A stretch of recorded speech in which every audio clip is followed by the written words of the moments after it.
Famous ആയ road. അവിടെ എതിരെതിരായി 2 restaurant ഉണ്ടായിരുന്നു. കടൽ രുചിയുള്ള ഫിഷ് റെസ്റ്റോറന്റ്, പിന്നെ Raju tandoori house chicken restaurant. 2 കടയിലും എപ്പോഴും നല്ല തിരക്കുണ്ടായിരുന്നു. പക്ഷേ കുറച്ചു ദിവസങ്ങളായി രാജുവിന്റെ റെസ്റ്റോറന്റിൽ തിരക്ക് അധികമാകാൻ തുടങ്ങി. ഇത് കണ്ട് ഗോപാലിന് അസൂയ വന്നു. ഗോപാൽ വീട്ടിലേക്ക് വന്നതും തന്നെ, എന്തുപറ്റി? എന്താ ഇത്ര ദേഷ്യത്തോടെ ഇരിക്കുന്നേ? വേറെ എന്താ ചെയ്യാനാ, ആ രാജു അവൻ്റെ ചിക്കൻ തന്തൂരി എല്ലാവർക്കും വളരെ ഇഷ്ടമായിട്ടുണ്ട്. മുഴുവൻ മാർക്കറ്റും അതുകുറിച്ചാണ് സംസാരിക്കുന്നത്. എൻ്റെ കസ്റ്റമേഴ്സും ഇപ്പോൾ അവൻ്റെ അടുത്താണ് പോകാൻ തുടങ്ങിയത്. ഇതിൽ അസൂയപ്പെടാൻ എന്താണുള്ളത്? നിങ്ങൾ നിങ്ങളുടെ മീനിന്റെ രുചി അധികമാക്കൂ, ജനങ്ങൾ തന്നെ തിരികെ വരും. രാജു തന്റെ കിച്ചണിൽ തന്തൂരി മസാല അരയ്ക്കുകയായിരുന്നു. അപ്പോഴാണ് ഒരു കസ്റ്റമർ പെട്ടെന്ന് അകത്തേക്ക് വന്നത്. എടാ രാജു ചേട്ടാ, പുറത്ത് എന്താ ഉള്ളതെന്ന് നിങ്ങൾക്കറിയുമോ? എന്താ പറ്റി? രാജുവും മീരയും പുറത്തേക്ക് വന്നു. എതിരിലുള്ള ഗോപാലിന്റെ റെസ്റ്റോറന്റ് അവർ നോക്കി. അവിടെ ഒരു വലിയ ബോർഡ് വെച്ചിരുന്നു. ചിക്കൻ ശരീരത്തിന് കേടാണ്, മീന് കഴിക്കൂ, ആരോഗ്യമായിരിക്കൂ. ആ ഗോപാലിന് എത്ര ധൈര്യം! ആദ്യം അദ്ദേഹം എന്തിനാണ് അങ്ങനെ ചെയ്തതെന്ന് ചിന്തിക്കൂ. എന്തിനാ ചെയ്യുക? അതിനു വേണ്ടിയാണ്. എൻ്റെ വ്യാപാരം അവനേക്കാളും നന്നായിട്ട് പോകുന്നുണ്ടല്ലോ, അതുകൊണ്ടാണ് അസൂയപ്പെടുന്നു. ഇപ്പോഴവന് പാഠം പഠിപ്പിച്ചേ പറ്റൂ. അതിന് ഇതല്ല ചേട്ടാ ശരിയായ വഴി. നിങ്ങൾ നിങ്ങളുടെ രുചിയിലും ജോലിയിലും മാത്രം ശ്രദ്ധ ചെലുത്തൂ. ഇല്ല മീര, അവനെ കൊണ്ട് ഇങ്ങനെ ചെയ്യാൻ പറ്റുമെങ്കിൽ അപ്പോൾ ഈ രാജുവും കുറഞ്ഞവനല്ല എന്ന് ഞാൻ അവനക്ക് കാണിച്ചു തരാം. ഗോപാൽ തന്റെ കസ്റ്റമറിന്റെ കൂടെ നിൽക്കുകയായിരുന്നു. അപ്പോഴാണ് റോഡിന്റെ മറുവശത്തൊരു ശബ്ദം കേട്ടത്. ഗോപാൽ പുറത്തേക്ക് വന്നു. എന്നിട്ട് അദ്ദേഹം നോക്കി. രാജു തന്റെ റെസ്റ്റോറന്റിന്റെ വെളിയിൽ ഒരു വലിയ ബോർഡ് വച്ചിരിക്കുകയായിരുന്നു. മീനിൽ വെറും മുള്ളായിരിക്കും. യഥാർത്ഥ രുചി അറിയണമെങ്കിൽ തന്തൂരി ചിക്കൻ കഴിക്കൂ. ഇത് നല്ല കളിയാണ് രാജു, ഇത് വെറും തുടക്കം മാത്രമാണ്. മറ്റൊരു വശത്ത് രാജുവും ഗോപാലിനെ തുറിച്ചു നോക്കാൻ തുടങ്ങി. 2 പേർക്കും ഇടയിൽ ഇപ്പോൾ വഴക്കുണ്ടാകാനുള്ള സാഹചര്യം ഉണ്ടായി. ഗോപാൽ തന്റെ റെസ്റ്റോറന്റിൽ ഇരിക്കുകയായിരുന്നു. അപ്പോഴാണ് അദ്ദേഹത്തിന്റെ വളരെ വിശ്വാസിയായ ജോലിക്കാരൻ രമേശ് അകത്തേക്ക് വന്നത്. മുതലാളി, നിങ്ങൾ ഏത് അറിയാൻ ആഗ്രഹിച്ചോ അത് ഞാൻ അറിഞ്ഞു കഴിഞ്ഞു. ഏത് വിഷയം അറിഞ്ഞു? രാജു അവൻ്റെ തന്തൂരിയിൽ ചില മസാലാക്കൾ ഇടുന്നുണ്ടല്ലോ, അത് വളരെ സ്പെഷ്യലായ മസാല. ഒരു പക്ഷേ നമുക്ക് ആ സീക്രട്ട് റെസിപ്പി കിട്ടിയാൽ അപ്പോൾ നമ്മളും തന്തൂരി മീൻ ചെയ്ത് അവനോടൊപ്പം പോട്ടിയിടാം.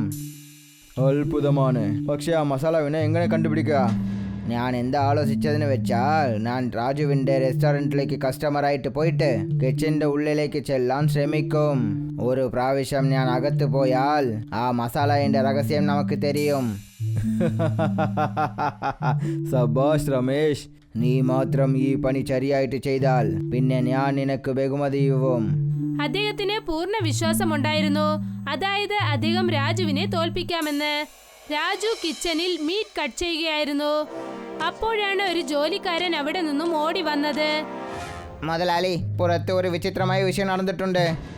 ഇപ്പോഴെന്താ പറ്റിയത്? ഇവിടെ നോക്ക്, ന്യൂസ് പേപ്പറിൽ എന്തായിട്ടിരിക്കുന്നെന്ന്. സമുദ്ര ഭക്ഷണം വിൽക്കുന്ന ഗോപാലിന്റെ റെസ്റ്റോറന്റ് ചിക്കൻ വ്യാപാരത്തിനായി പൂർത്തിയായും നശിപ്പിച്ചു. മീരയ്ക്ക് ഇതൊക്കെ കണ്ട് ആകെ വിഷമമായി. രാജു, ഞാൻ നിങ്ങളോട് പറഞ്ഞതല്ലേ, ഈ മത്സരം തെറ്റായ രീതിയിലാണ് പോയിക്കൊണ്ടിരിക്കുന്നത്. ഇനി ശരി തെറ്റ് ഏതും ഇല്ല മീര. ഇപ്പോൾ ഈ മത്സരത്തിൽ ഞാൻ വിജയിച്ചേ പറ്റുള്ളൂ. ചേട്ടാ, ദേ നോക്കൂ, അദ്ദേഹം ചെയ്യുന്ന തെറ്റ് തന്നെ നമ്മളും ചെയ്താൽ പിന്നെ അദ്ദേഹത്തിനും നമുക്കും എന്താണ് വ്യത്യാസമുള്ളത്? മീര, നിനക്ക് ഞാൻ ചെയ്യുന്നത് ശരിയെന്ന് തോന്നിയിട്ടില്ലെങ്കിൽ നീ ഈ വിഷയത്തിൽ തലയിടണ്ട. മീന ഉടനെ ശാന്തയായി. പക്ഷെ അവൾക്ക് വ്യത്യാസമായി എന്തോ തോന്നാൻ തുടങ്ങി. ഈ മത്സരത്തിൽ വേറെ എന്തോ നടക്കുന്നത് പോലെ അവൾക്ക് തോന്നാൻ തുടങ്ങി. അതിനെക്കുറിച്ച് ഇതുവരെയും ആർക്കും അറിയില്ല. സമയം രാത്രിയാണ്. ഗോപാൽ തന്റെ റെസ്റ്റോറന്റിൽ ഇരുന്നു കൊണ്ട് തന്റെ കസ്റ്റമറൊക്കെ കുറഞ്ഞതിനെക്കുറിച്ച് സംസാരിക്കാൻ തുടങ്ങി. അപ്പോഴാണ് വ്യത്യസ്തനായ ഒരാൾ അകത്തേക്ക് വന്നത്. അദ്ദേഹമാണ് ആ തന്ത്രശാലി. ആ 2 റെസ്റ്റോറന്റിനിടയിൽ ഉണ്ടായിരുന്ന പ്രശ്നം അദ്ദേഹം ഉപയോഗിക്കുകയായിരുന്നു. ഗോപാൽ സർ, എനിക്ക് എന്താ തോന്നുന്നു വെച്ചാൽ നിങ്ങൾ റെസ്റ്റോറൻറ്റിൻ്റെ അവസ്ഥ ഇനിയും കുറേ മോശമായിട്ടുണ്ട്. അതുകൊണ്ട് നിനക്കെന്താ പറ്റിയത്? എനിക്ക് അത് കാരണം കുറേ പ്രശ്നങ്ങളുണ്ട്. കാരണം ഞാൻ നിങ്ങളെ സഹായിക്കാൻ പറ്റും, അതിൻ്റെ കൂടെ തന്നെ ആ രാജുവിനെയും നശിപ്പിക്കാൻ പറ്റും. എങ്ങനെ? നിങ്ങൾക്ക് സമ്മതമെങ്കിൽ രാജുവിൻ്റെ ആ മസാലയിൽ ഞാൻ ഒരു വിഷയം കലർന്നു തരാം. അതുകൊണ്ട് മക്കളിന് വ്യാധി വരും. ഒരു പക്ഷേ ആ ഭക്ഷണത്തിൽ പ്രശ്നമുണ്ടെന്ന് മക്കൾക്കറിഞ്ഞാൽ പിന്നെ എല്ലാവരും നിങ്ങളെടുത്താണ് വരും. ഗോപാൽ ഇത് കേട്ടിട്ട് ചിന്തിക്കാൻ തുടങ്ങി. മറ്റൊരു വശത്തെ മീരയ്ക്ക് ഈ തന്ത്രശാലിയുടെ മേലിൽ ഒരു സംശയം ഉണ്ടായിരുന്നു. അവൾ അദ്ദേഹത്തെ ദൂരെ നിന്നും നോക്കുകയായിരുന്നു. ഇതിനെക്കുറിച്ച് തെളിവായി മനസ്സിലാക്കണമെന്ന് അവൾ തീരുമാനിച്ചു കഴിഞ്ഞു. നേരം വെളുത്തതും തന്നെ രാജു തന്റെ റെസ്റ്റോറന്റിൽ ഒരു വലിയ പോസ്റ്റർ വെച്ചു. കടൽ രുചിയിൽ മരുന്ന് കലർന്ന മീനിൽ വ്യാപാരം ചെയ്യുന്നു. ഇത് കണ്ടതും ഗോപാലിന് ഒരുപാട് ദേഷ്യം വന്നു. ഇപ്പോൾ എല്ലാം മീറിപ്പോയി. ഞാൻ ഇന്ന് തന്നെ അവനെ നശിപ്പിച്ചു കളയും. മതി, ഒന്ന് നിർത്തൂ. ഈ മത്സരം നിങ്ങൾ രണ്ടുപേരെയും നശിപ്പിക്കാൻ പോവുകയാണ്. ചേട്ടാ, നമ്മൾ ഈ കളി എത്രയും പെട്ടെന്ന് നിർത്തണം. ഈ കളി ആപത്തായിക്കൊണ്ടിരിക്കുകയാണ്. ആ ഗോപാൽ മാറുന്നവരെ ഞാനും തീർച്ചയായും മാറില്ല. മീരയും സുമനും വളരെ വിഷമത്തോടെയായിരുന്നു. അവർ രണ്ടുപേരും നോക്കി. അവരുടെ ഭർത്താക്കന്മാരുടെ വിരോധം നാശത്തിലേക്കുള്ള വഴിയായിരുന്നു. രണ്ടുപേരുടെ റെസ്റ്റോറന്റിന് പുറത്തും ഇല്ലാത്ത കാര്യങ്ങൾ, പിന്നെ അനാവശ്യ നോട്ടീസ് കാരണം ജനങ്ങളുടെ കൂട്ടം കുറയാൻ തുടങ്ങി. മീരയും സുമനും പാർക്കിൽ ഇരിക്കുകയായിരുന്നു. അവർ രണ്ടുപേരുടെ മുഖത്തും നല്ല വിഷമമുണ്ടായിരുന്നു. മനസ്സിലാകുന്നില്ല ഈ പ്രശ്നം എപ്പോൾ തീരുമെന്ന്. ഗോപാൽ രാത്രി പകലായി ഇതിനെക്കുറിച്ചാണ് ചിന്തിക്കുന്നത്. അതായത് രാജുവിനെ എങ്ങനെ തോൽപ്പിക്കാമെന്ന്. രാജുവും അത് തന്നെയാണ് ചെയ്യുന്നത്. എനിക്കെന്തോ ഇവർ രണ്ടുപേരെയും ആരോ ഒരാൾ ഇളക്കി വിടുന്നെന്നാണ് തോന്നുന്നത്. നീ എന്താണ് പറയുന്നത്? എനിക്ക് ആ രവിയുടെ മേലിൽ സംശയമുണ്ട്. അദ്ദേഹം വന്നത് മുതൽ അവർക്കിടയിലുള്ള പ്രശ്നം വീണ്ടും അധികമായി കൊണ്ടിരിക്കുന്നു. പക്ഷേ അദ്ദേഹം എന്തിനാ അങ്ങനെ ചെയ്യുന്നത്? എനിക്കത് അറിയില്ല. പക്ഷെ ഇതിനെക്കുറിച്ച് നമ്മൾ കണ്ടുപിടിക്കണം. മീരയും സുമനും രവിക്കറിയാതെ അവനെ ഫോളോ ചെയ്യാൻ തുടങ്ങി. അവർ അത് കണ്ടു. അവൻ രമേശിനെ രഹസ്യമായി ചെന്ന് കാണുകയാണ്. അവർ സംസാരിക്കുന്നത് കേൾക്കാൻ ശ്രമിച്ചു.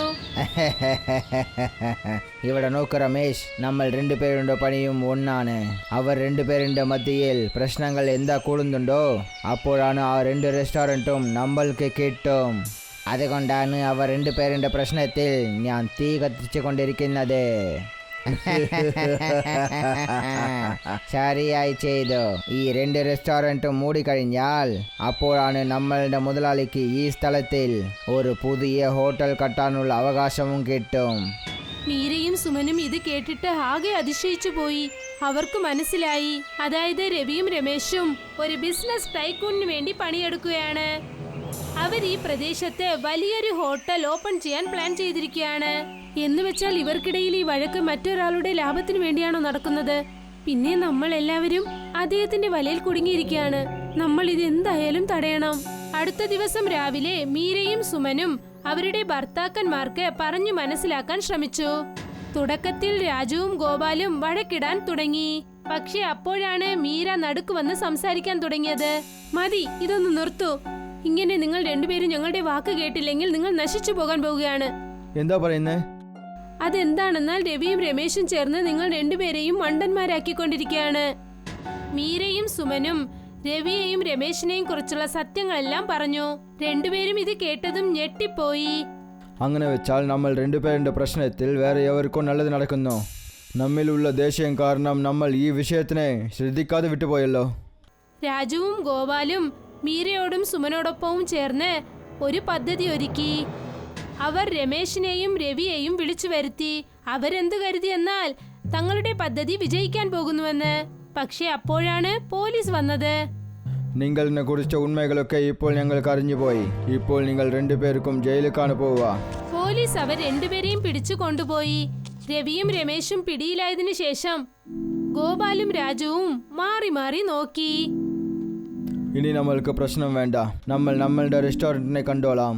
പക്ഷേ ശ്രദ്ധയോടെ അധ്വാനിക്കണം. തീർച്ചയായും ദേഷ്യം കൊണ്ട് എവരും വിജയിക്കാൻ സാധിക്കില്ല. ശരിക്കുള്ള വിജയം അധ്വാനത്തിലും വിശ്വാസത്തിലുമുള്ളത്. സുമനും മീരയ്ക്കും ഇപ്പോഴാണ് ആശ്വാസമായത്. ആ രണ്ട് റെസ്റ്റോറന്റിനും വീണ്ടും നല്ല കാലം വന്നു തുടങ്ങി. കസ്റ്റമേഴ്സിന്റെ തിരക്ക് വീണ്ടും അധികമാകാൻ തുടങ്ങി. ഇപ്പോൾ രണ്ടുപേരും കൂടുതൽ കൂടുതൽ വളരാൻ തുടങ്ങി. പക്ഷേ നേരായ വഴിയിൽ കൂടി.